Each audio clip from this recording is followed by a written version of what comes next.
que coisa mais estranha, que história esquisita. Uma mulher quer ter filhos e arruma uma serva para que tenha filhos por meio dela, construa uma família por meio dela. É importante observar a questão cultural, o contexto da época aqui.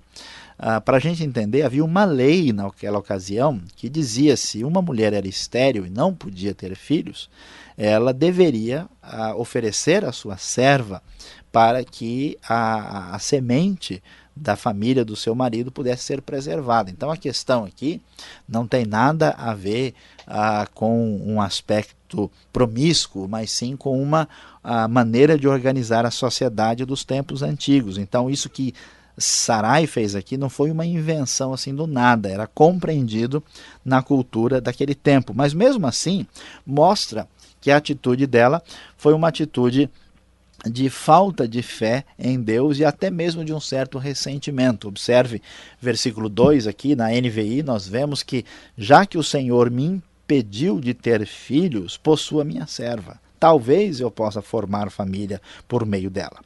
E o que acontece aqui é exatamente aquilo que dissemos no início. A ideia é criar um atalho para chegar ao caminho certo, mas o atalho não levou ao lugar certo, porque ele não se baseou na palavra divina, mas sim no esforço humano autônomo e independente de Sara e Abraão. E os problemas logo começam. Veja só a parte final do versículo 4, diz que quando ela se viu grávida, Agar começou a olhar com desprezo para sua senhora. Claro, porque isso era importante.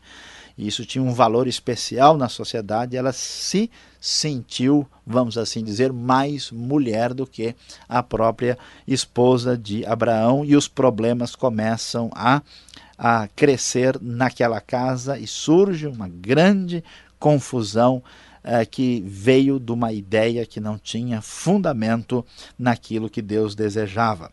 Então os problemas chegam a tal ponto que quase que nós temos que chamar a polícia aqui, porque vai ter briga e expulsão de gente de dentro de casa.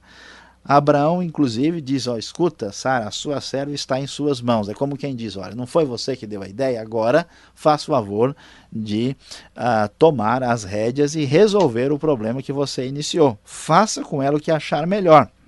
Sarai maltrata Agar, que acaba fugindo. Diante de umas circunstâncias como estas apresentadas no capítulo 16, nessa tentativa de construir as coisas por meios humanos, independentemente de Deus, o que nós deveríamos esperar? Minha expectativa é que, olha, Abraão já teve um pouco de dúvida lá no capítulo 15, dizendo: Deus, será que o Eliezer de Damasco não vai ser o herdeiro? Agora, os dois, em comum acordo, depois da iniciativa e proposta de Sara, arrumam uma gravidez da serva para ser o filho que eles tanto esperavam.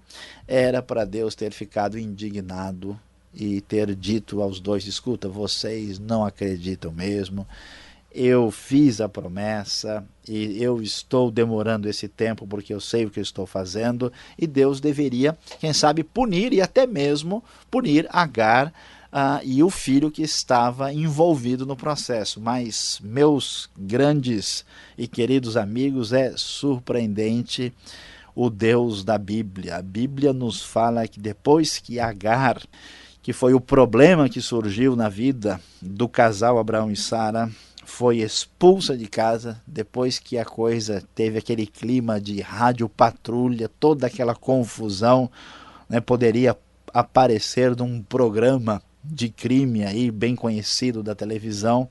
O anjo do Senhor aparece e vai atrás de Agar.